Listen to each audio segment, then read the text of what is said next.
1986년 1월 28일 미국은 기대에 가득 찬 아침을 맞이합니다. 케네디 우주센터에서는 우주왕복선 한 대가 발사를 앞두고 있었는데요. 우주선에는 6명의 우주 비행사와 1명의 민간인 비행사가 타고 있었습니다. 이는 최초로 민간인을 태우고 우주로 나아가는 일이기도 했죠. It was a bitter cold but sparkling clear morning at Cape Canaveral. Here at the last seconds of the countdown. 3, 2, 1, and liftoff. Liftoff of the 25th. 그러나 발사 후 73초가 지난 시점, 엄청난 굉음과 함께 우주왕복선 챌린저1은 공중에서 폭발하고 말았습니다. 1969년 아폴로 11호의 달 착륙 성공 이후로 대중들의 우주에 대한 관심은 극에 달했습니다. 1980년까지 우주를 향한 미국의 열정은 경쟁적인 수준이었는데요.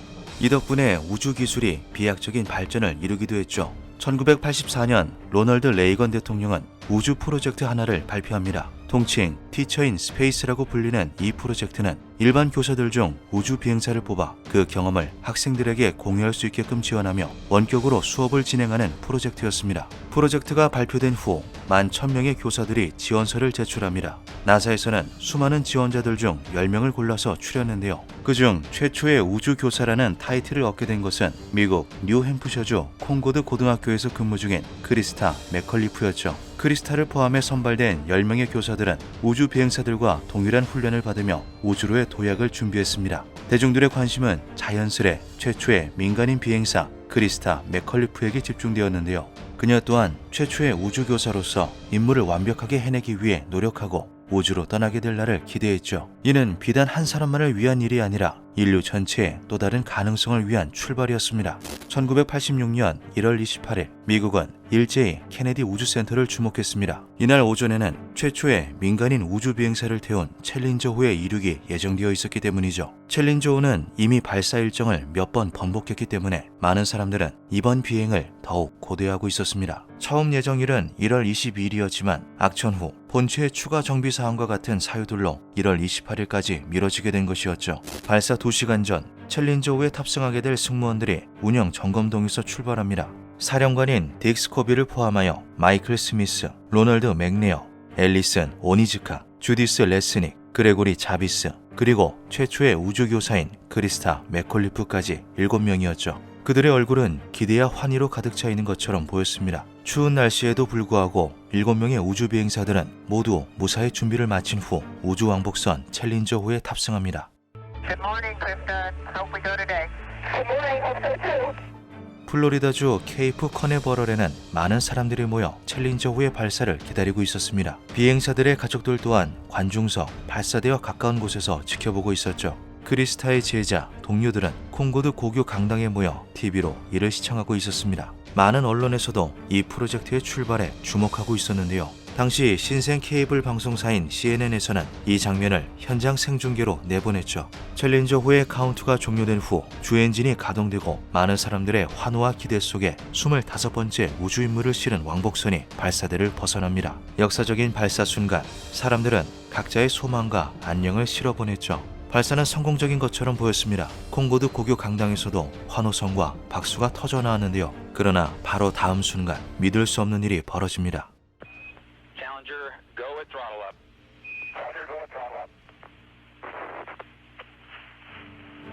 최대 출력을 승인하는 교신이 오간 직후 발사된 지 1분 13초 만에 거대한 굉음과 함께 상공에서 챌린저5가 폭발합니다.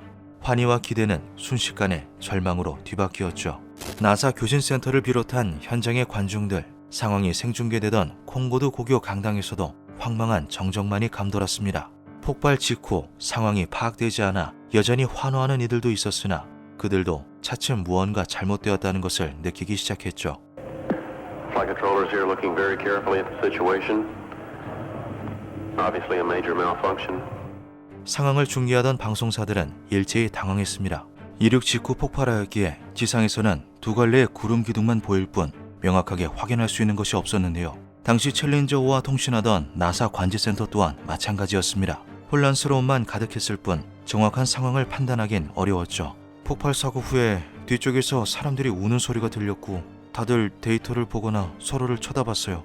폭발 직후 나사에서는 상황에 대한 모든 내용을 기밀로 유지할 것을 우선적으로 명령하고 데이터를 수집합니다. 얼마 지나지 않아 챌린저 5 비행사들의 가족들을 한자리에 모아 승무원실에서 소식을 전달하게 되는데요. 가족들은 그곳에서 믿고 싶지 않은 비보를 들어야만 했습니다.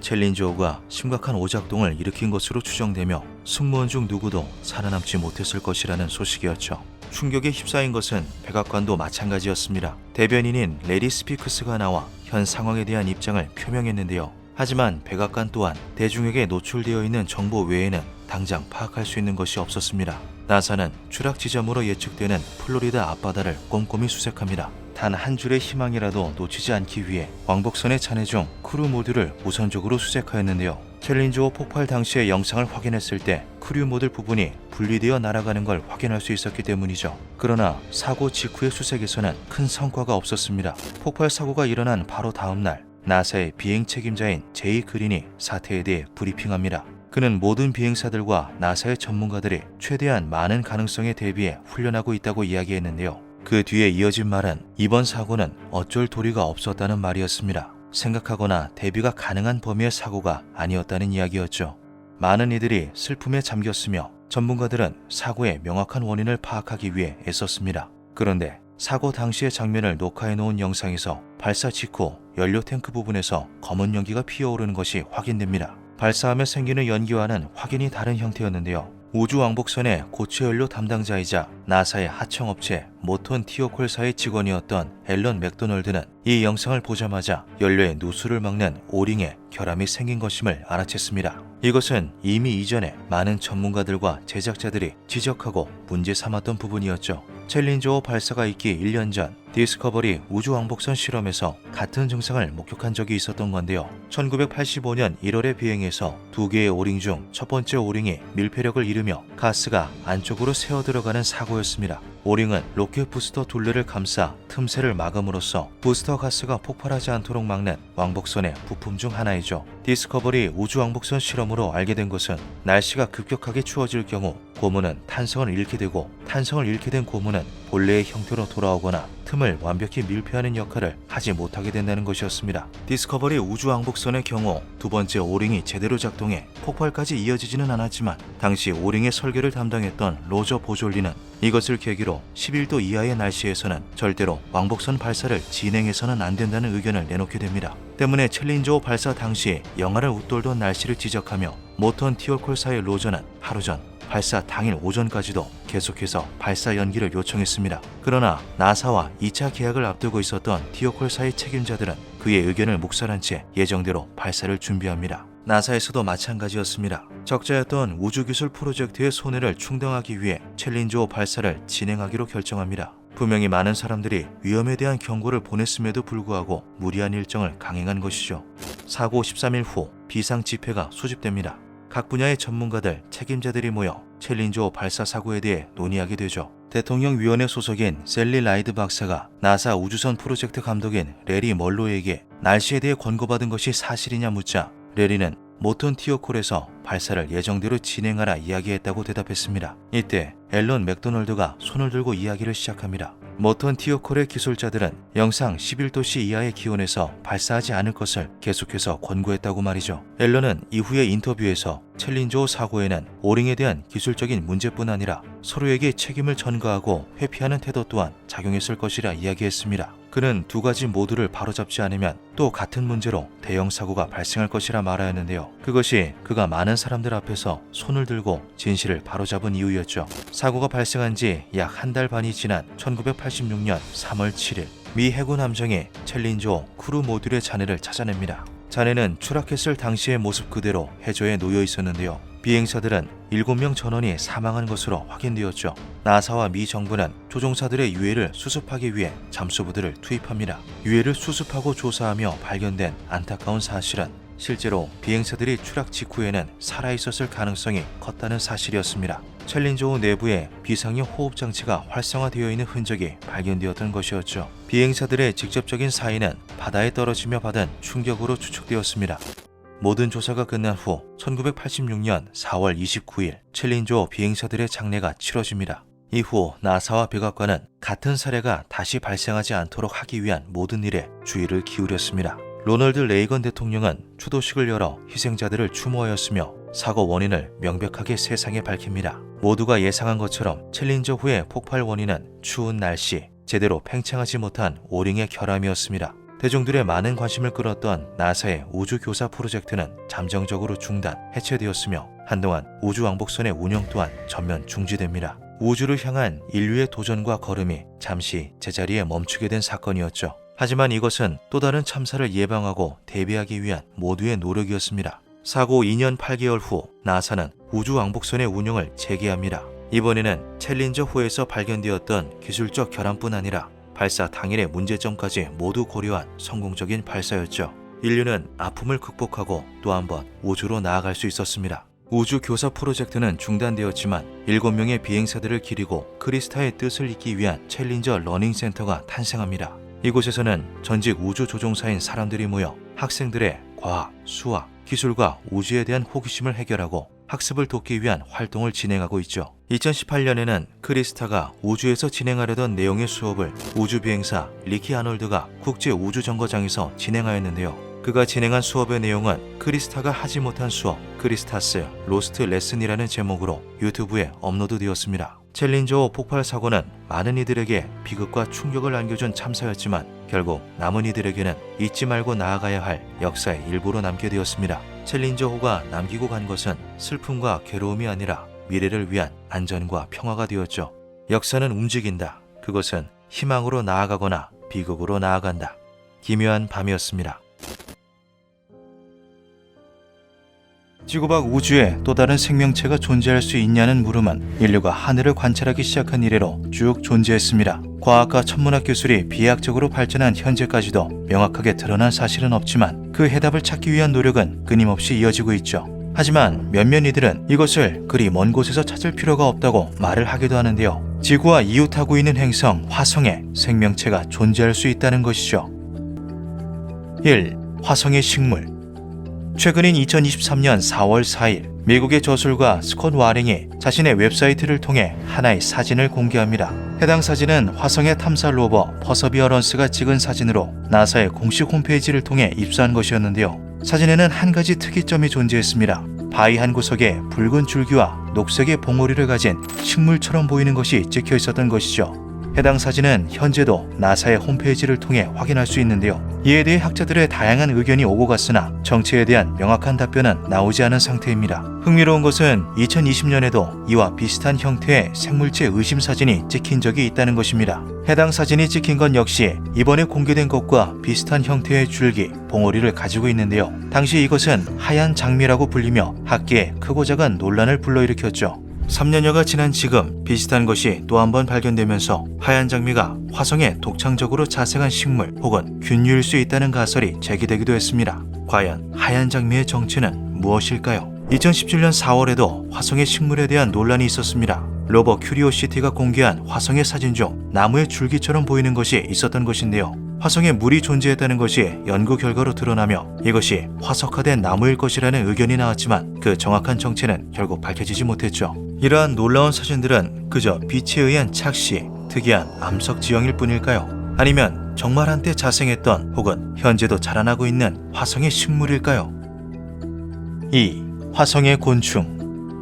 화성에 미생물이 존재할 수 있다는 가설은 학계에서도 매우 심도 있게 다루어지고 있습니다. 하지만 미생물보다 훨씬 더 큰 곤충의 존재 가능성 또한 조명되고 있는데요. 미국 오하이오 대학의 곤충학자인 윌리엄 로모저는 이러한 가설을 토대로 수년간 큐리오시티가 촬영한 이미지들을 분석하였습니다. 그는 이후 자신의 연구 내용을 곤충, 절지동물의 생물 다양성이 지구를 넘어 확장될 수 있는가라는 제목의 논문으로 발표했는데요. 그가 공개한 사진들과 발표한 주장은 아주 충격적이었죠. 그는 화성에서 촬영된 수많은 사진 속에서 날개, 다리, 눈, 더듬이, 껍질 등의 생체 기관을 가진 생물체 의심 개체를 발견했다고 말하였습니다. 그는 이것이 화석화된 곤충이라고 말하였으며 몇몇 개체는 살아있는 것으로 의심된다고 덧붙이기도 했죠.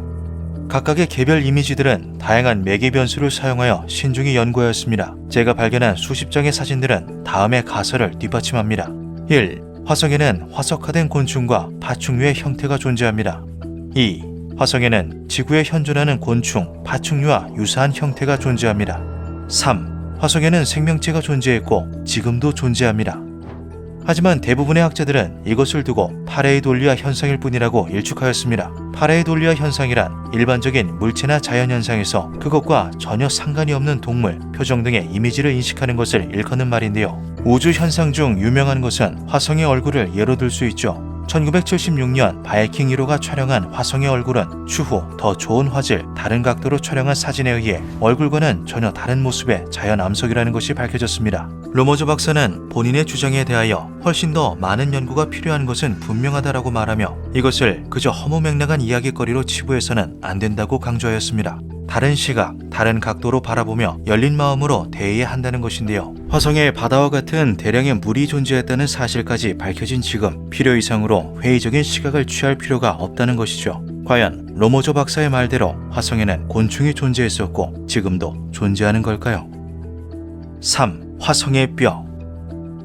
최근인 2023년 4월 11일 나사의 우주생물학자 나탈리 카브롤은 트위터에 하나의 사진을 게시합니다. 그것은 4월 1일 큐리오시티가 화성의 게일 크레이터 능선에서 촬영한 사진이었는데요. 나탈리는 이를 두고 지난 20년 동안 화성을 연구하면서 본 것 중 가장 기괴한 것이라고 말하였죠. 사진에 찍혀있는 암석은 일반적인 바위와는 사뭇 다른 형태를 띠고 있었습니다. 상부에 마치 가시처럼 보이는 것이 균일하게 솟아 있었는데요. 일정한 홈을 따라서 일렬로 늘어선 돌출부가 큐리오시티의 사진을 통해 명확하게 확인되었죠. 이 사진은 SNS를 타고 삽시간에 퍼졌으며 학자들, 대중들 사이에서 커다란 논쟁의 대상이 되었습니다. 몇몇 이들은 이것이 일종의 화석이라고 말하며 오래전에 묻혔다가 침식으로 인해 외부로 드러난 고대 생물종의 척추뼈라고 주장하기도 했죠. 이에 대해 나사의 큐리오시티 팀장 아비게일 프리맨은 산호초일 것이라는 의견을 내놓았습니다. 산호초는 산호의 분비물이나 유해가 퇴적되어 만들어진 암초를 일컫는 말인데요. 이 말대로라면 화성에 생명체가 존재했다는 말이 되지만 아비게일은 이것이 생명체에 의한 퇴적이 아닌 광물에 의한 퇴적일 것이라고 말하였죠. 하지만 이것은 곧장 학자들의 반박에 부딪혔습니다. 광물에 의한 퇴적이라면 이러한 현상을 보이는 다른 암석들이 그간 발견되었어야 하지만 그렇지 않았다는 것.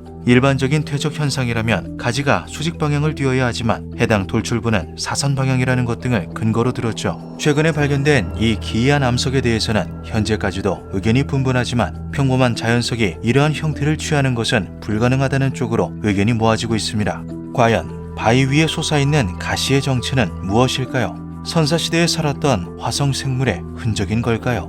몇몇 전문가들은 화성의 땅과 하늘이 우리가 아는 것처럼 붉지 않을 것이라고 말하기도 합니다. 실제로 나사는 화성의 사진을 찍고 그것을 공개하기 전에 일종의 가색을 집어넣는다고 하는데요. 나사는 조그마한 설명 라벨을 통해서 색상은 화성의 실제 색상에 근접하도록 조정되었습니다라고 안내를 하고 있지만 이를 알고 있는 사람은 많지 않죠. 스콧 와링은 자신의 웹사이트를 통해서 화성의 무보정 사진이라고 주장하는 몇 장의 개별 이미지들을 공개하기도 하였습니다.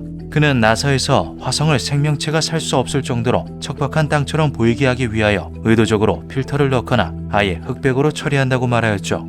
과연 그의 주장대로 화성은 지구와 같은 푸른 하늘을 가지고 있을까요? 그리고 그 아래에는 아직 우리가 모르는 생태계가 존재하고 있을까요? 기묘한 밤이었습니다. 현재 인류는 끝없는 호기심을 바탕으로 한 기술 발전을 통해 지구의 지배종이 되었습니다. 세상을 정복하고 그 이치를 탐구하던 인류는 우주를 향해 눈을 돌렸는데요. 고대로부터 인류는 우주에 자신들 이외에 지적 생명체가 존재한다고 여겼고 그 존재를 탐색하기 위해 노력해왔죠. 하지만 세계 각국의 많은 전문가들은 경고합니다. 그 만남은 그다지 긍정적이지 않을 수도 있다고 말이죠. 외계인의 존재 여부를 확인하기 위한 최대 규모의 프로젝트를 운영하는 책임과학자가 만일 외계인이 보낸 신호를 포착한다면 이에 반응하는 것은 신중해야 한다고 경고했습니다. 베일리스 교수는 이 외계인은 지구인보다 훨씬 진화한 생명체일 가능성이 크다며 상대적으로 낮은 문명이 높은 문명과 접촉한 역사는 행복한 역사가 아니었다고 설명했습니다. 이렇듯 기술적으로 뛰어난 외계 문명과의 접촉은 지구상에서 큰 격차를 가진 두 문화의 만남으로 비유할 수 있습니다. 그 역사적 선례로는 콜롬비아 교환이 있는데요. 1492년 아메리카 대륙을 발견한 콜럼버스의 신세계 항해 이후 세계는 큰 격변을 맞이합니다. 아메리카 원주민인 인디언들은 유럽인들이 가져온 전염병으로 인해 90에서 95%의 인구가 절멸했고 구세계와 신세계를 오가는 사람들의 이주로 인해 모든 생활 양상이 변모했죠. 구세계인 유럽 원산지의 작물, 옥수수, 감자, 토마토, 담배, 고구마, 고추 등은 동방으로 전해져 오늘날의 식문화를 만들었고 쌀, 밀, 사탕수수, 다양한 품종의 가축 등 신세계의 작물은 유럽으로 퍼져 식량 생산량을 늘리고 인구를 증가시키는 결과를 가져왔습니다. 미국에서 채광된 은은 전 세계로 퍼져나갔고 중국에서는 주화로 사용되는 표준 금속이 되기도 했는데요. 인류가 겪어온 역사가 보여주듯 미지와의 접촉은 모든 부문에서 긍정적, 부정적인 면을 가리지 않는 다양한 변화를 가져올 것이 분명했죠.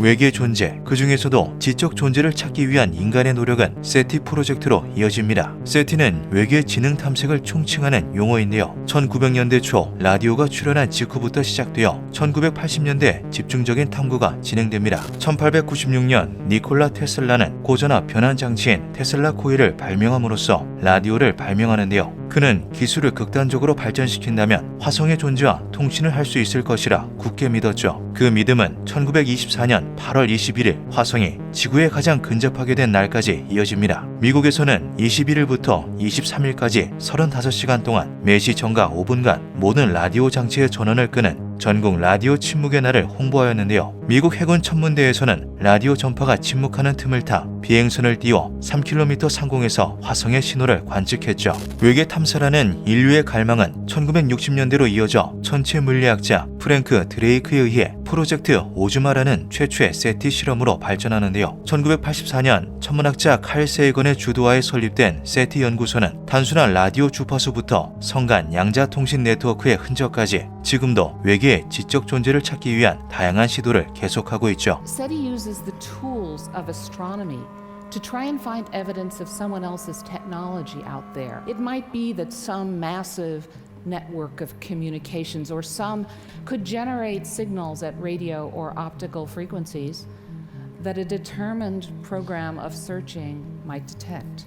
또한 세티의 창설자인 천체 물리학자 프랭크 드레이크는 세티 프로젝트의 가능성을 점치기 위해 우주의 지적 생명체의 수를 추산하는 드레이크 방정식을 만들었습니다. Are you familiar with the Drake equation? The one that estimates the odds of making contact with extraterrestrials by calculating the product of an increasingly restrictive series of fractional values, such as those stars with planets, and those planets likely to develop life. SF계의 거장이라고 불리는 소설가 아이작 아시모프는 우주는 우리 문명만 존재하기에는 너무 넓다고 말했습니다. 이렇듯 다른 지적 존재와의 소통을 향한 끝없는 인류의 노력은 언젠가 그 결실을 맺게 될 텐데요. 비록 우리가 서로의 존재를 인식하고 만나기 위해서는 별들의 위치가 재정돈되어야 할 만큼의 시간과 거리가 소모될지라도 말이죠. 하지만 어떤 영향을 가져올지 모르는 외계 존재와의 접촉은 극도로 신중하게 이루어져야 합니다. 접촉은 상호 간의 거리, 문명의 발달 수준, 문화적 인식과 적대 요인에 따라 아주 다양한 형태를 띨 수 있는데요. 외계 문명과의 접촉 시 일어날 수 있는 일들을 가상 시나리오를 통해 알아보도록 하죠. 외계 문명은 기술의 발전도에 따라 동등한 발전도의 문명, 더욱 발전된 초월적 문명으로 나눌 수 있습니다. 문명을 총 에너지 사용량에 따라 구분짓는 카르다쇼프 척도에 따르면 0.75의 발전도를 보이는 지구 문명은 우주 진출 초입에 들어선 수준입니다. 만약 외계인의 통신이나 함선이 지구에 도착하는 방식으로 접촉이 시작된다면 그들의 문명이 우리보다 발전도가 떨어질 가능성은 극히 희박한데요. 이러한 외계 문명의 스탠스는 크게 두 가지, 우호적 문명과 적대적 문명으로 나눌 수 있죠. 지구 문명과 동등한 발전을 이룩한 문명 간의 접촉은 접촉 그 자체만으로도 아주 오랜 시간이 소요될 것입니다.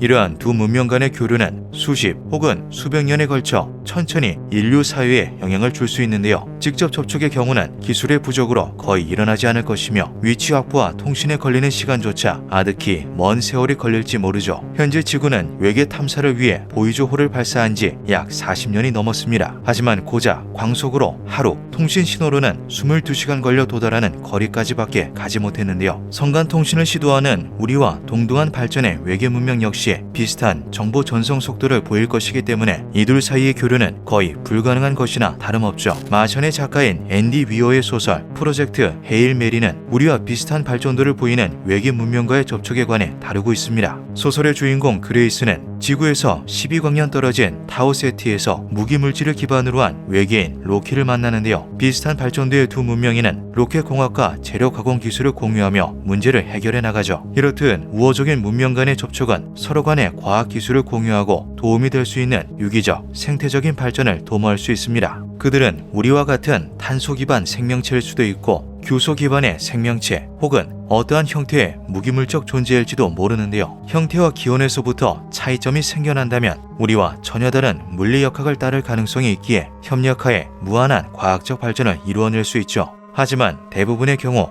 발전도가 비슷한 외계 문명은 적대적인 존재일 것으로 예측됩니다. 우리 문명은 아직 상대성 이론을 극복하지 못했기에 성간 항행은 불가능에 가까운 일인데요. 그것은 비슷한 수준의 외계 문명 역시 마찬가지죠. 이로 인해 짧은 접촉에도 아주 긴 시간이 소모되고 언어 혹은 소통 방식이 달라 의사 전달이 어렵기에 서로의 의중도 판단할 수 없습니다. 다른 문명 혹은 다른 문화가 적대적인지 우호적인지 제대로 된 판단이 서기 힘들 때 가장 안전한 선택은 상대보다 먼저 공격해 상대방의 공격 능력을 무력화시키는 것인데요. 만약 그들이 적대적인 존재라면 아주 긴 시간을 들여 인류에 해가 될 수 있는 요소들을 보낼 수도 있고 인류 과학의 발전 방향 역시 외계 존재에 대한 대응에 편향되어 지금보다 더 공격적인 기술들을 개발할 것으로 예측되죠. 하지만 이 역시 크게 중요한 일은 아닐지 모릅니다. 적대 문명이 우리를 공격하기 위해 선발대를 보낸다면 도착까지 아주 오랜 시간이 걸릴 것이고 그 사이에 인류 문명은 엄청난 기술적 발전을 이룰 가능성이 크기 때문인데요. 그렇게 서로 간의 직접적인 침공은 기술의 발전이라는 벽에 가로막혀 미비한 효과를 보일 수밖에 없죠. 그렇지만 외계 문명과의 접촉은 문화적, 인지적 측면에서 큰 변화를 가져올 겁니다. 인류의 기반을 다지고 있던 사상과 윤리적 기준들은 붕괴될 것이고 공동의 적을 가지게 된 인류는 하나의 거대한 연합으로 뭉치게 될지도 모르는데요. 이러한 적대적인 스탠스는 인류가 그리고 상대 문명이 충분한 과학적, 문명적 발달을 이루지 못했기 때문에 생겨나는 것일 수도 있죠. 이종학 전문가 로버트 프레이타스에 의하면 인류보다 훨씬 발전된 문명과의 직접적인 접촉은 현재 인류의 기술로는 거의 무조건적으로 태양계 내에서 이루어질 것으로 예측된다고 합니다.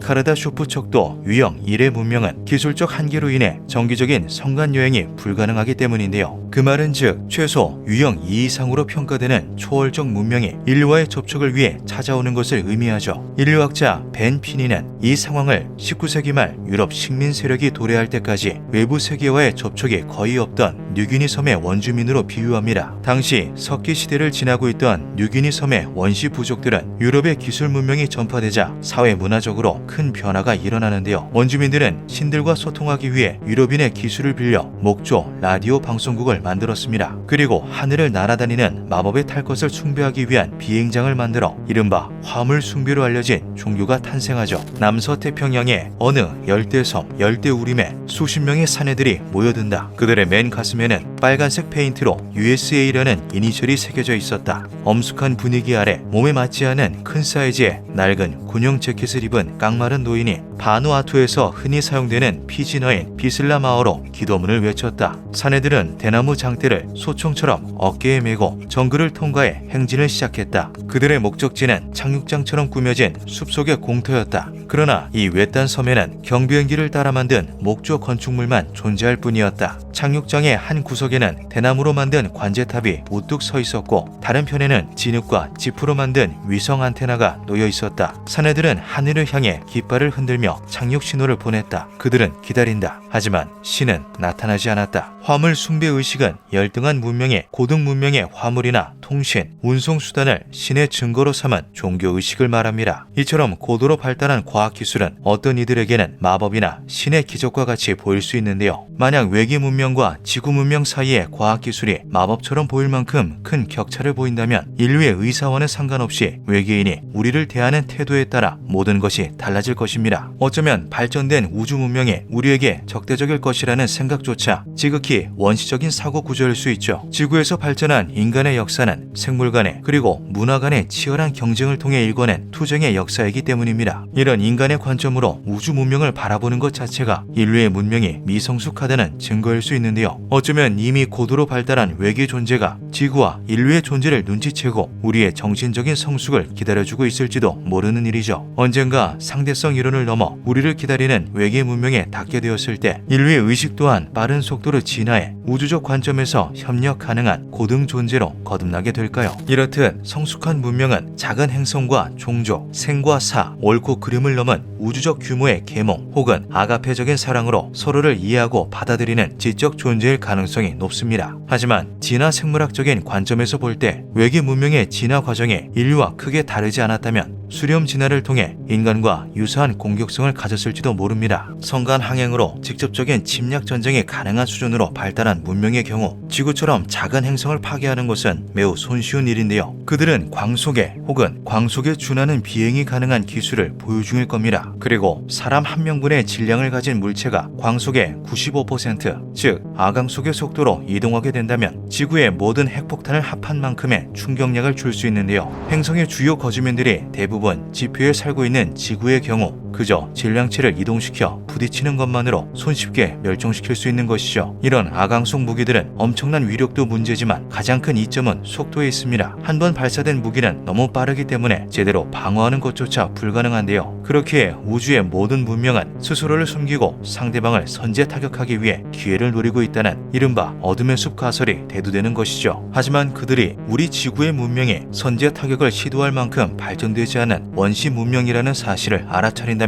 어떻게 될까요? 우리는 지구의 역사 속에서 그 해답을 찾을 수 있습니다. 콜럼버스의 진출로 인해 멸망에 가까운 위기와 변화를 맞게 된 신대륙 혹은 침략자들을 신처럼 떠받들었던 뉴기니 섬의 원주민들처럼 두 문명 간의 접촉은 다양한 결과를 가져왔는데요. 적대적 외계 존재들은 인류를 침공할 수도 있고 식민지로 개척할 수도 있고 혹은 자원 채취 용도로 행성을 파괴하고 내부 광물만 긁어갈 수도 있죠. 적대적인 외계 문명과의 만남은 어떤 형태로든 인류에게 이로운 결말을 가져다 주지는 않을 것으로 보입니다. 여기에 더 나아가 외계 문명과의 접촉이 가져올 변화를 분야별로 알아보도록 하겠습니다. 과학 비슷한 기술 발달 하에 두 문명이 전자기파를 통해 주고받는 정보의 양은 매우 작을 수밖에 없습니다. 하지만 충분히 시간을 들인다면 외계 문명으로부터 접할 수 있는 태양계 형성 이전의 은하 유산 그리고 다른 방향으로 발달한 과학과 기술의 교류를 통해 양측은 큰 진보를 이룰 수 있죠. 고도로 발달된 문명과 접촉하게 된다면 이전과는 비교할 수도 없는 과학적 산업혁명이 일어날 것으로 예상됩니다. 인류를 원시 문명으로 격화시킬 존재와의 교류는 과거 인류의 그 어떤 경험보다 큰 충격으로 다가올 것이 확실하죠.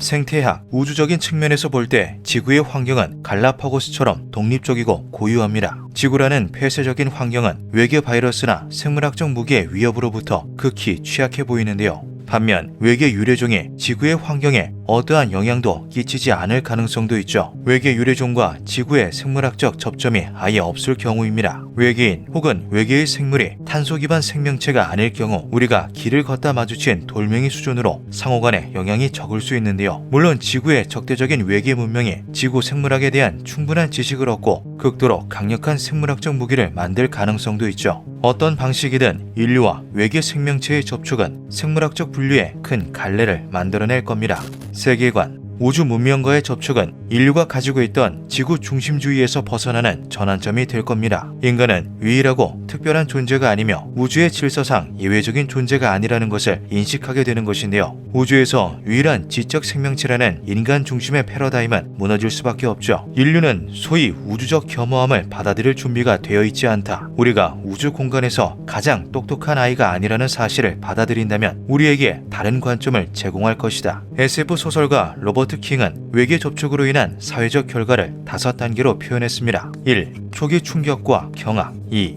자아 상실 또는 감소. 3. 인간 가치관의 변화. 4. 과학에 대한 재평가. 5. 종교에 대한 재평가. 이런 세계관의 변화는 결과적으로 신학 부문으로 이어지죠. 신학. 인간 중심적인 사고를 벌이게 된다면 인간은 신에 의해 의도적으로 창조되어 특권적인 위치를 차지한다라고 가르치는 아브라함 계통의 종교관에 큰 영향을 줄 것입니다. 성경과 같은 종교 문헌에 외계 존재에 대한 언급이 없다는 사실에 의심을 품거나 우주적 관점의 새로운 종교를 원하는 자들 또한 나타날 수 있는데요. 어쩌면 기존의 신학적 믿음이 크게 변하지 않을지도 모르죠. 외계 문명으로부터 새로운 종교가 유입될 수도 있고 외계 문명 자체가 종교가 될 수도 있으며 지구상의 종교와 우주 종교 사이에 합의점을 찾을 수도 있습니다. 우리는 외계 문명을 통해 우주적 관점에서 인류가 차지하는 위치에 대한 깊은 고찰을 하게 될 것이기에 그에 따른 고차원적이고 본질적인 의미로서의 종교가 탄생할 수도 있죠. 윤리 2차 세계대전 직후인 1948년 유엔은 세계 인권 선언을 통해 양도할 수 없는 보편적 권리, 즉 천부인권의 보장을 법제화했습니다. 하지만 이는 인간의 권리를 보장해주는 법률이기에 지구 밖 외계 생명체의 권리까지 보장해줄지는 미지수인데요. 외계인들은 크게 생명에 생명이라는 카테고리 내에서 동물권에 가까운 권리를 보장받을 수 있을 것으로 보이죠. 현재 많은 국가에서는 고릴라에서 까마귀에 이르기까지 다양한 동물을 지각이 있는 개체로 인정하고 있습니다. 그렇다면 우리와 동등한, 어쩌면 우리보다 더 뛰어난 지성과 능력을 지닌 외계인의 존재를 동물과 같이 취급하는 것이 과연 옳은 일일까요? 1979년 윤리학자 피터 싱어는 외계 생명체의 권리에 관한 한 가지 관점을 제시합니다. 외계 생명체가 높은 지능과 자각이 있고 욕망과 이해관계를 가진 존재라면 인간과 같은 기본 윤리 원칙을 적용해야 한다는 것이었는데요. 하지만 이러한 정의는 법적 기준을 두고 작용하기에는 너무나 광범위하고 모호한 구분이었죠. 어쩌면 현 시점에서 동물권에 대한 주장이 확대되는 것과 같이 외계 생명체의 발견은 새로운 인간의 정의가 만들어지는 계기가 될 수도 있습니다. 그리고 새롭게 정립된 인권의 기준 하에 외계 존재 역시 인류와 같은 권리를 가진 존재로 인정받을 수도 있죠. 인권의 정의는 윤리적인 측면뿐만 아니라 법률적인 면에서도 큰 논의 주제 중 하나입니다. 외계인의 인권 부여 및 그에 따른 법적 권한의 범위가 모호하기 때문인데요. 외계인은 지구에서 태어난 존재가 아닌 우주 너머에서 왔기에 그들에게 법적으로 인정되는 지상 시민권을 어떤 절차로 어떻게 발급할지에 대해서는 고민해봐야 할 문제죠. 2018년 향년 76세의 나이로 세상을 떠나기 전까지 스티븐 호킹은 외계와의 접촉을 반대하는 강경파에 가까웠습니다. 외계와의 접촉이 있어서는 안 됩니다. 만약 그들과 마주치게 된다면 인류는 콜럼버스가 신대륙을 발견한 꼴이 될 것입니다. 그들은 거의 무조건적으로 기술적인 면에서 지구보다 진보한 위치에 있을 것이며 인디언들도 콜럼버스의 군대가 호의적인 존재라는 생각을 하지는 않았을 겁니다. 하지만 세상을 떠나기 전 마지막 강연에서 호킹은 미래 인류의 희망이 우주 진출에 있다고 밝혔습니다. But we must also continue to go into space for the future of humanity. We ourselves mere collections of fundamental particles of nature have been able to come this close to an understanding of the laws governing us and our universe. It's a great triumph, and I'm happy if I have made a small contribution. I want to share my excitement and enthusiasm about this quest. So remember to look up at the stars and not down at your feet. It matters that you don't just give up. While there's life, there is hope. 지금까지 인류는 끝없는 호기심을 바탕으로 발전을 이루어 왔습니다. 이는 우주와 또 다른 지성체에 대한 탐구로 이어지게 되었죠. 그 끝이 어떻게 되든 인류는 위대한 발견을 위한 시도를 멈추지 않을 겁니다. 기묘한 밤이었습니다.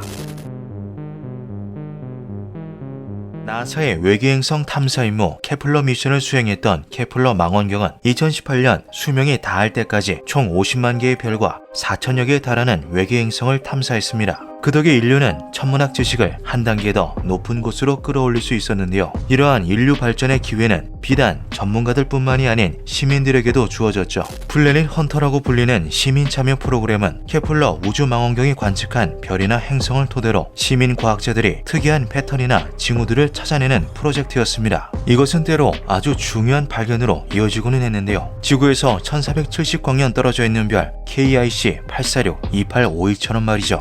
그 별은 일반적인 항성과는 확연히 다른 특징을 하나 가지고 있었습니다. 바로 과학적 설명이 불가능한 급격하고 광범위한 밝기 하락이었는데요. 최초 발견 이후 천문학자들이 합세하여 KIC 846-2852의 밝기 변화에 대한 연구를 거듭했고 2015년 별의 불규칙한 밝기 변화를 발견하고 논문을 작성한 루지애나 주립대학의 천체물리학자 타베타 보야잔의 이름을 따 태비의 별이라고 명명되었죠. 이것은 곧 천문학계에 엄청난 논란거리가 되었습니다. 보통의 별이라면 1% 정도의 감각을 보이는 것이 정상인데요. 1%라는 수치 또한 아주 높게 잡은 최대치입니다. 이것은 별 주위를 공전하는 행성이 별의 중심부를 지나며 그 빛을 미약하게 가리기 때문에 발생하는 현상이죠. 하지만 태비의 별은 그 변화 수치가 말도 안 될 정도로 컸습니다. 갑자기 15%의 밝기가 급락하는가 하면 기존의 밝기에서 최대 22%까지 떨어지는 현상도 보였던 것인데요. 이는 이제껏 학계에 보고된 바가 없던 이상현상이었으며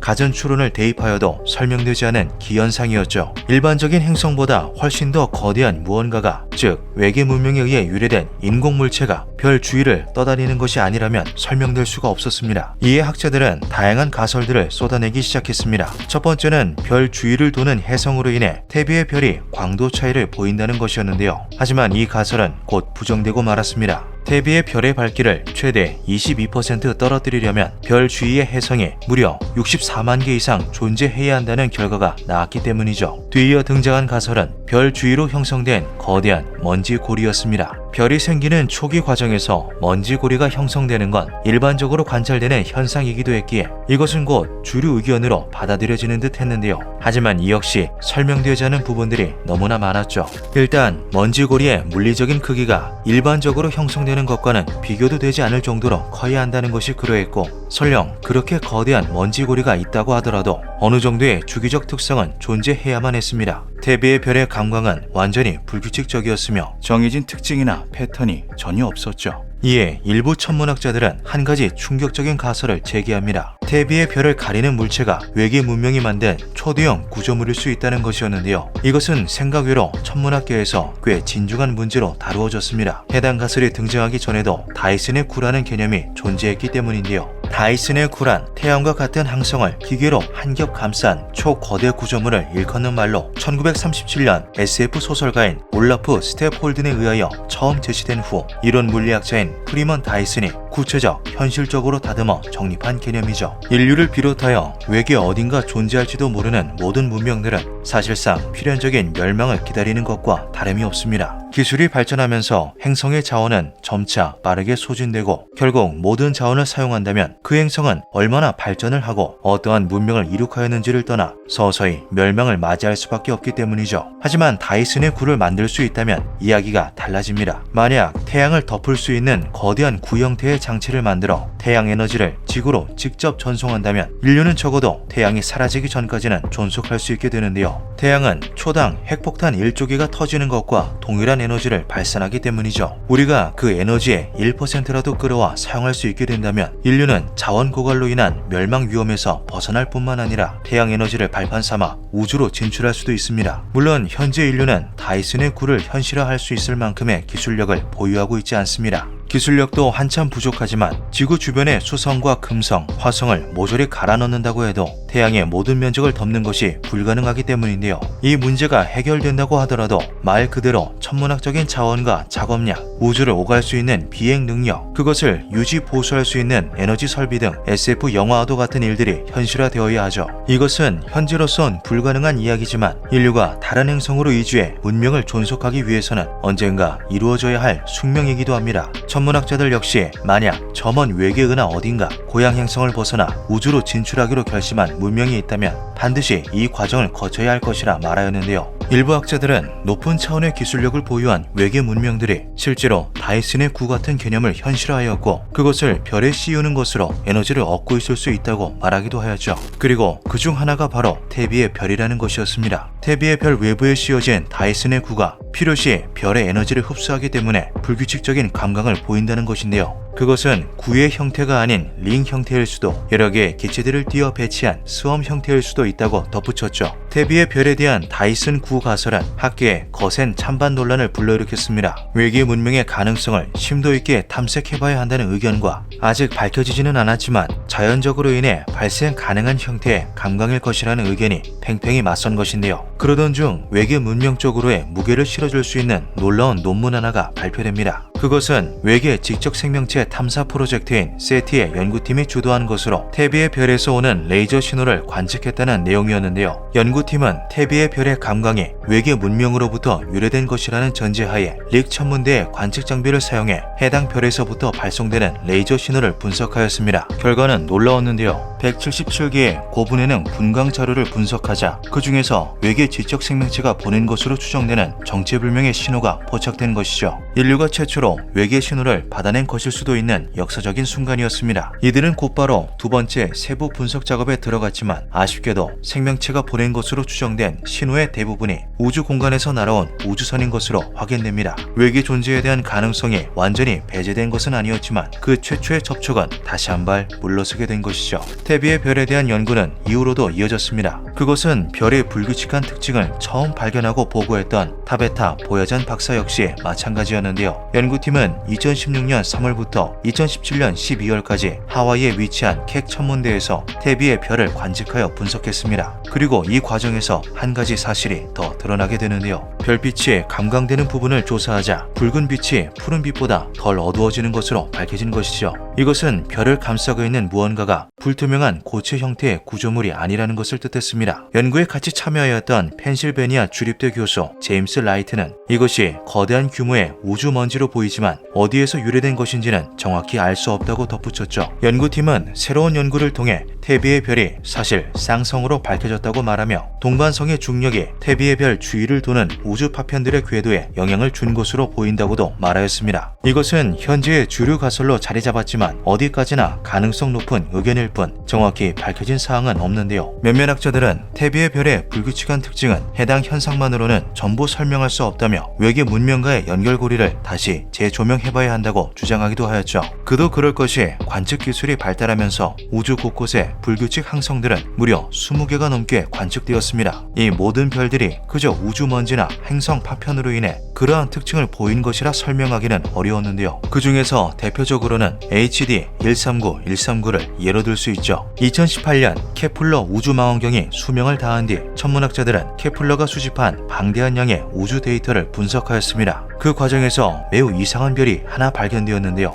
HD 139139라고 이름 붙은 태양보다 약간 더 큰 이 별은 지구에서 약 350광년 떨어진 1000층짜리 방향에 위치하고 있었죠. 텍사스 주립대학교의 천문학자 앤드류 밴더버그는 HD 139139가 보이는 특이한 패턴에 주목하였습니다. 이 별은 87일 동안 무려 28회의 밝기 변화를 보였는데요. 이것 또한 기존에 알려진 태비의 별처럼 불규칙적이고 불안정한 감광 현상이었던 것이죠. 밴더버그는 이것이 기계의 결함이 아닐까 하여 보다 세밀한 분석 과정을 거쳤지만 케플러가 수십 차례 포착한 데이터에는 어떠한 오류도 없었습니다. 밴더버그와 그의 연구팀은 곧장 원인을 분석해 보았습니다. 첫 번째는 수많은 행성으로 인한 것이라는 가설이었는데요. 하지만 항성에서 이 정도의 불규칙 패턴이 관찰되려면 거느리고 있는 행성이 최대 30개에 가까워야 했으며 행성들의 크기가 서로 동일해야 한다는 계산이 나오게 됩니다. 이것은 우주 과학적으로 보았을 때 사실상 불가능한 확률이었죠. 그 이후 등장한 주위에 거대한 행성이 발생시키는 중력 가설, 행성의 붕괴로 인한 먼지 구름 가설들 역시 HD 139139의 현상을 명확히 해석할 수는 없었습니다. 모든 과학적 입증에 실패한 밴더버그는 결국 일전의 그 가설을 떠올릴 수밖에 없었는데요. 바로 외계 문명에 의해 구축된 거대한 인공 구조물 다이슨의 구였죠.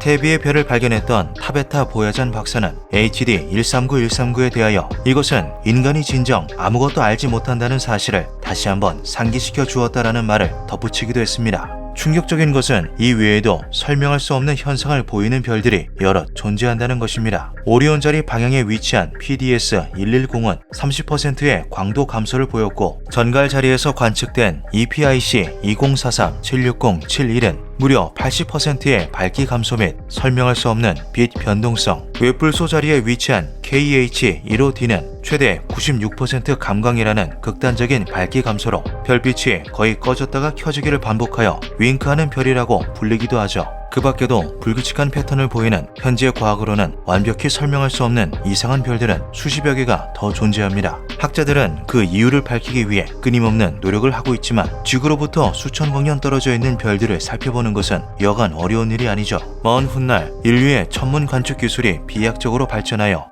수만 광년 떨어진 별들도 손쉽게 관찰할 수 있는 날이 온다면 이 미스터리는 인류에게 기존에 없던 물음을 던져줄지도 모릅니다. 외계 문명은 어떻게 다이슨의 굴을 만들어 자신들의 별에 씌웠으며 우리는 어떻게 태양에게 그것을 씌워주어야 할까라는 물음을 말이죠. 기묘한 밤이었습니다.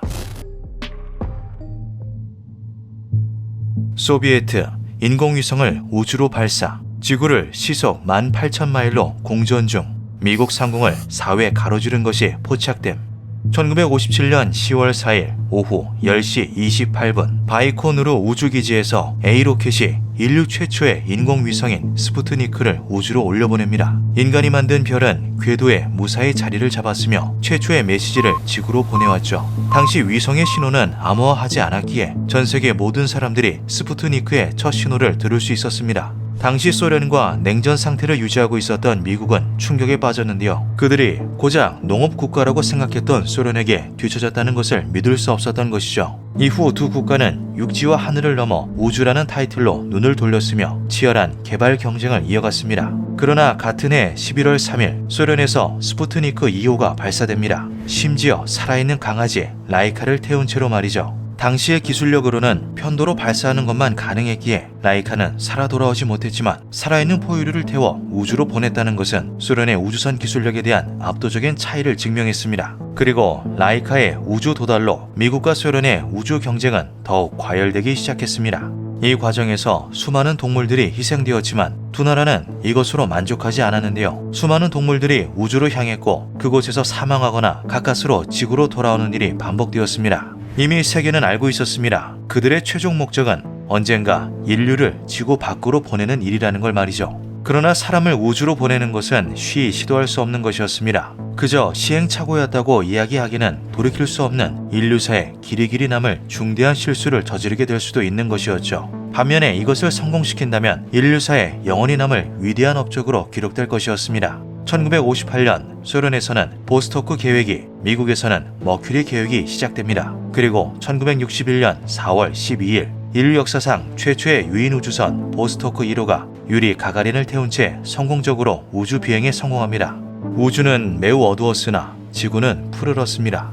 소련이 승기를 잡은 우주 탐사의 분위기는 1960년대 중반까지 이어졌습니다. 1964년에는 보스토크 계획에 이은 두 번째 우주 계획 보스워드 프로젝트가 진행되었는데요. 보스워드 1호는 보스토크호를 개량해 만든 것이었으며 이전보다 더 많은 인원을 우주로 내보내는 것을 목적으로 하고 있었죠. 때문에 우주선 내부에는 여러 명이 탑승할 수 있게끔 좌석이 추가되었습니다. 문제는 이 때문에 발사 중단 시스템이 제거되었다는 것인데요. 이는 우주선이 오작동할 경우 탑승한 승무원들의 탈출 수단이 전혀 없다는 것을 뜻했죠. 하지만 이러한 불안감 속에서도 보스워드 1호기는 성공적으로 우주 최초 다인원 비행을 성공시켰습니다. 그리고 소련은 곧바로 보스워드 2호 미션을 실행하게 되는데요. 이는 인류 역사상 최초의 우주 유형 타이틀을 노린 것이었죠. 보스워드 2호 역시 1호기와 동일한 구조를 가지고 있었기에 같은 문제점을 안고 있었지만 그들에게 중요한 것은 우주 최초라는 또 하나의 타이틀이었습니다. 1965년 3월 18일 우주인 파벨 벨라예프와 알렉세이 레오노프를 태운 보스워드 2호가 쏘아 올려집니다. 그들이 우주에 도착하기까지는 아주 수월했습니다. 마침내 미션 지점에 도착한 보스워드 2호기와 두 조종사는 가슴이 벅차올랐죠. 우주 밖에서 최초의 유영을 하기로 한 사람은 두 사람 중 알렉세이 레오노프였습니다. 우주 밖으로 나가기 위해서는 본체에 붙어있는 좁은 통로 에어록을 통해서 나가야 했는데요. 진공 상태인 우주와 산소가 가득한 본체가 직접적으로 닿게 되면 급격한 기압차가 발생해 두 조종사의 목숨이 모두 위험해질 수도 있기 때문이었죠. 우선 에어록 내에 공기를 채운 후 캡슐의 해치를 열어 에어록으로 비행사가 이동하고 캡슐과 에어록이 연결된 부분을 닫은 뒤 에어록을 진공 상태로 만들어야 했습니다. 에어록이 진공 상태가 되면 그때 우주로 나가 유영을 하는 것이 계획이었죠. 다시 본체로 돌아올 때는 모든 것을 역순으로 그리고 수동으로 진행하면 되었습니다. 딱 한 가지 비행사들이 불편을 느꼈던 부분은 에어록의 크기였는데요. 에어록의 통로는 과하게 좁아 성인 남성 한 명이 팔을 몸통에 딱 붙이고 서면 꽉 찰 정도였죠. 열악한 환경에도 불구하고 1965년 3월 18일 8시 34분 역사상 최초로 인류가 우주 밖으로 나오게 됩니다. 레오노프는 가자라는 짧은 말을 마치고서 해치를 열고 나갔으며 이는 우주 첫 유형인간이 탄생하는 순간이었죠. 그는 약 12분 9초 동안 우주를 유영했습니다. 약 4.8m의 밧줄에 연결된 채로 우주를 헤엄치면서 우주에 대해 그리고 지구에 대해 끝없는 찬사를 내뱉었습니다. 우주선에서 서서히 밖으로 나가자 칠흑 같은 어둠이 펼쳐졌다. 도처에 별들이 빛났고 태양은 너무 눈부셔서 견딜 수 없을 정도였다. 그러나 그는 얼마 지나지 않아 자신에게 심상치 않은 일이 일어났다는 걸 눈치챕니다. 그것은 바로 레오노프의 우주복이 풍선처럼 부풀어 오른 것이었는데요. 그의 우주복은 내부 압력으로 장갑 사이사이까지 팽팽하게 부풀어 올라 손가락을 구부려 사진을 찍는 것조차 불가능했습니다. 더 최악이었던 것은 이 상태로는 에어록으로 돌아갈 수 없을지도 모른다는 불안감이 들기 시작했다는 것이죠. 에어록의 직경은 겨우 1.2m였습니다. 우주복이 팽창하지 않은 평범한 상태에도 조종사 한 명이 들어가면 꽉 찰 정도로 작은 공간이었는데요. 그는 직감적으로 우주선으로 돌아갈 수 없다는 것을 확신합니다. 우주의 찬란한 아름다움이 순식간에 미지의 공포가 되어 그를 엄습하기 시작하였죠. 레오노프는 자신이 보스워드 선체로 돌아갈 수 없다는 사실을 눈치채자마자 극도로 긴장했습니다. 전신에서 땀이 뿜어져 나와 체온이 2도 가까이 상승할 정도였는데요. 그는 곧장 에어로그로의 진입을 시도했지만 부풀어 오른 우주복으로 인해 팔다리가 굽혀지지도 않았으며 이 때문에 제대로 된 조작조차 힘든 상황이었습니다. 그는 20분이 넘게 에어록 입구에서 고전했지만 결국 결단을 내려야만 했습니다. 세계 최초의 우주미아가 되기 전에 말이죠. 결국 그는 인생 최대의 도박이자 유일한 생존 방법을 시도하기로 합니다. 우주복에 비상용 압력 밸브를 뒤틀어 내부의 공기를 순간적으로 빼내 에어록으로 진입하는 것이었죠. 당시 우주복 안은 0.4기압으로 설정되어 있었습니다. 이 수치는 약 6,000m 정도의 고산에서의 기압과 맞먹는 수치인데요. 이것을 순간적으로 낮추게 되면 급격한 변화로 인해 압력 장애에 시달리게 될 수도 있었으며 장소가 미지로 가득 찬 우주였다는 것을 생각하면 그보다 더 끔찍한 일이 발생할지도 모르는 일이었습니다. 하지만 레오노프에게 더 이상의 여유는 없었습니다. 그는 방법을 떠올리자마자 실행에 옮겼죠. 레오노프는 압력 밸브를 돌려 조금씩 내부 압력을 낮추었고 다행히 그가 걱정하던 이변은 일어나지 않는 듯 보였습니다. 부풀었던 우주복의 부피가 줄어들자마자 그는 에어록 안으로 발을 집어넣었습니다. 그러나 여전히 발부터 넣기에는 무리가 있었는데요. 결국 몸을 돌려 머리부터 진입하는 것을 택하였죠. 하지만 외부 해치는 수동으로 여닫아야 하는 구조였습니다. 발부터 들어가야 머리 위의 해치를 닫을 수 있었던 건데요. 결국 레오노프는 좁디 좁은 에어록 안에서 몸을 다시 돌리기 위해 죽을 힘을 다했죠. 땀은 터지듯 쏟아졌으며 숨은 점점 가빠왔습니다. 최초의 우주미아 신세를 면했더니 이번에는 최초로 에어록에 끼어 죽은 우주인이 될 수도 있었던 건데요. 온몸을 구부려 180도로 몸을 돌린 후 간신히 해치를 닫은 그는 몇 번의 죽을 고비를 넘긴 끝에 간신히 보스워드 호로 귀환하는 데 성공합니다. 급격한 기압 변화로 환각이나 환시를 보고 격렬한 추위를 느끼기는 했지만 순간적인 기지를 발휘한 덕에 가까스로 목숨을 구했던 것이죠. 하지만 보스워드호의 위기는 끝나지 않은 상태였습니다. 본체 캡슐과 에어록을 잇는 해치가 완전히 닫히지 않아 공기가 새는 상황이었으며 설상가상으로 자동화 시스템까지 망가져 버렸던 것인데요. 원래 계획대로라면 보스워드 2호는 지구를 17바퀴 돌고 24시간이 지난 시점에서 귀환하여 카자흐스탄의 평원에 착륙할 예정이었습니다. 그러나 예정된 시간에도 엔진이 점화되지 않았고 그들은 결국 최악의 상황에서 수동으로 하강을 준비해야 했는데요. 보스워드 2호기는 수동으로 천천히 하강하며 대기권에 진입했고 다행히도 무사히 낙하산을 펼쳐 지상으로 낙하하는 데 성공합니다. 그런데 이상한 것은 눈앞에 펼쳐진 것이 넓은 평원이 아닌 타이가 숲이었다는 것이죠. 그들은 착륙 지점에서 2000km나 벗어난 우랄 산맥 북부 산림지대에 착륙하게 됩니다. 낙하산은 나무 사이를 뚫고 내려오며 전부 찢어졌으며 보스워드의 선체는 엉망이 되었는데요.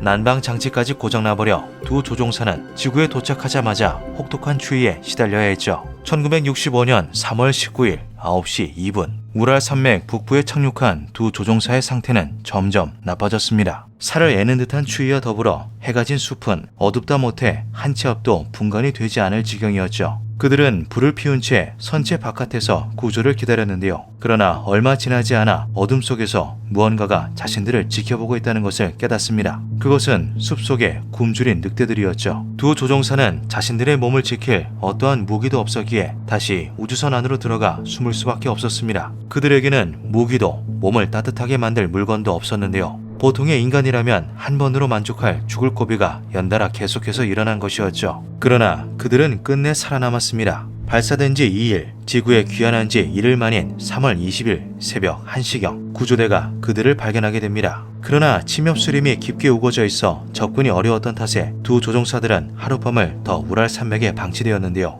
그들이 구조되어 무사히 귀환한 것은 3월 21일 착륙한 지 2일이 지난 때였습니다. 그들은 살아 돌아온 것만으로도 기적이었죠. 이후 소련에서는 최초로 우주미아가 발생할 뻔하였다는 사실, 두 우주 비행사가 몇 번의 죽을 고비를 넘겼다는 사실, 우주선에서 발견된 치명적인 결함 등은 숨긴 채로 소련이 최초로 우주 유형 비행에 성공했다고 발표합니다. 그러나 소련에 만연했던 승리의 분위기는 아폴로 계획으로 인해 한풀 꺾이게 되었고 1991년 소련의 붕괴로 오랜 경쟁은 종결을 맞이하였죠. 레오노프가 죽을 뻔했던 당시 상황에 대해서 알려진 것은 한참 지난 후의 일이었습니다. 그는 이후에도 우주와 국가에 대한 애정을 잃지 않고 우주인으로서 살아가는데요. 소련이 붕괴된 이후에도 러시아와 미국의 국제 우주정거장 건설 중재를 맡기도 했죠. 레오노프는 주변의 우주 비행사 동료들로부터 친절하고 섬세한 사람이라는 평을 들었으며 2019년 85세의 나이로 세상을 떠난 이후에는 역사적인 최초의 인물로서 기억되고 있습니다. 그의 사례를 본 많은 대중들은 진정한 우주 비행사가 되기 위해서는 목숨을 걸 수 있는 결단력이 필요하다고 이야기하기도 했죠.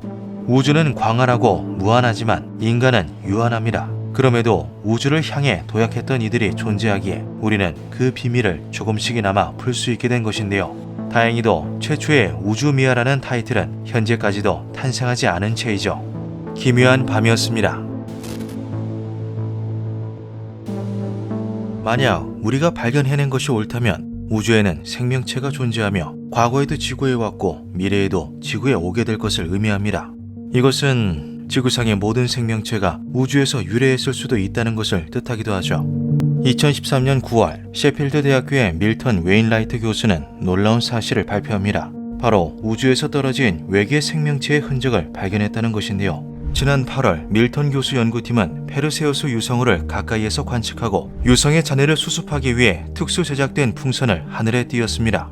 연구팀은 27km의 성층권까지 풍선을 띄우는 데 성공하죠. 세상을 놀라게 만든 것은 착륙한 풍선에 붙어있던 생명체였습니다. 풍선은 대륙권을 지나 성층권에 진입한 후 지상에 착륙한 것이었는데요. 대다수의 생물은 아무런 보호 없이 성층권에 진입하게 되면 극한의 온도차를 견디지 못하고 죽어버리는 경우가 일반적입니다. 성층권의 최저 기온은 무려 영하 50도까지 내려가기 때문이죠.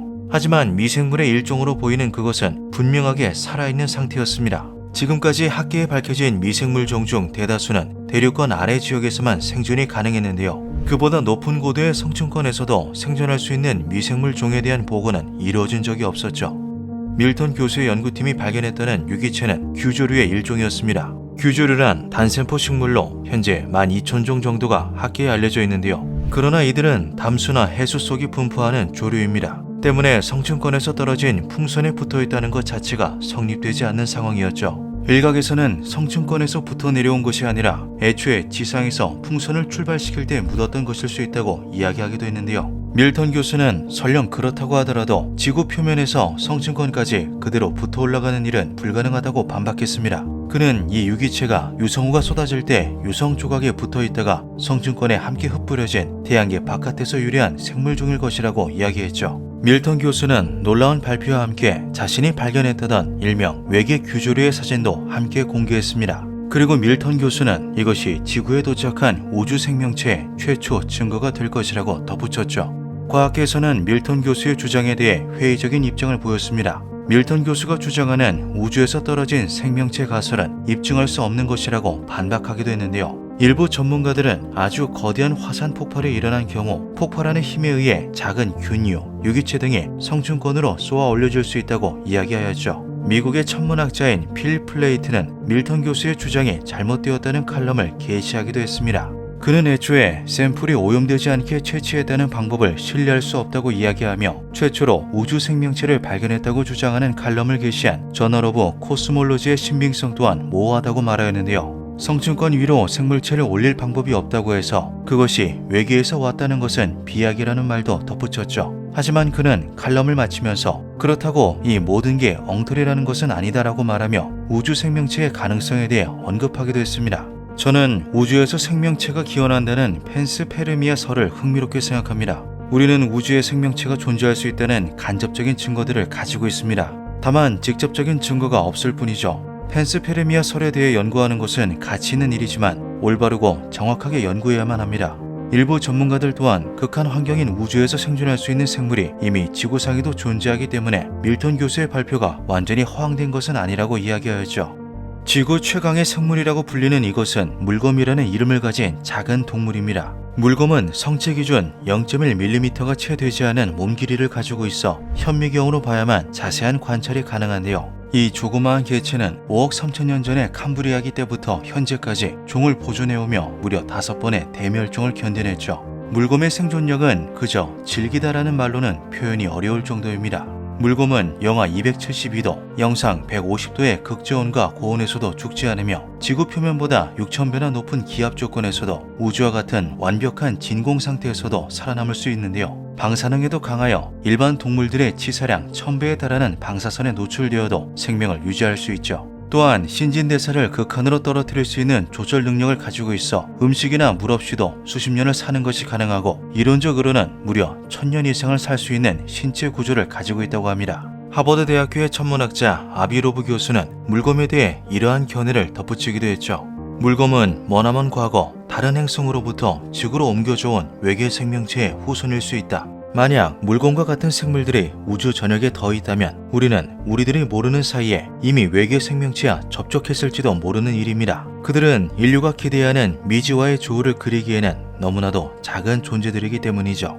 밀턴 박사와 그의 연구팀은 2013년의 발표 이후 우주로부터 유래한 외계 생명체를 입증해내기 위해 연구와 실험을 반복했습니다. 그리고 결국 2015년 3월 연구팀은 또 다른 유기체 덩어리를 발견하게 되는데요. 41km의 높이에서 발견한 30미크론의 유기체 덩어리는 화산 폭발을 전제로 두더라도 지상에서 성층권까지 진입할 수 있는 유기체의 최대 크기보다 무려 6배 이상이 컸죠. 그리고 2020년 3월 세계 각국의 우주생물학 전문가들이 그간 연구한 결과를 모은 보고서가 온라인에 게재됩니다. 연구팀은 지구의 대기권에서 생물학적 물질을 수집하는 실험을 반복적으로 진행했는데요. 그리고 그들은 아주 놀라운 결론에 도달했죠. 인류가 그리고 지구의 생명체들이 우주에서 기원하였다는 증거들은 압도적일 정도로 많습니다. 하지만 여전히 과학계에서는 지구가 모든 생명의 중심이라는 오래된 견해가 강하게 남아 있습니다. 중요한 것은 외계 미생물들이 이제껏 계속해서 지구 표면에 도달해 왔다는 사실입니다. 이것은 우리가 진행한 다양한 실험을 통해 명확하게 증명할 수 있습니다.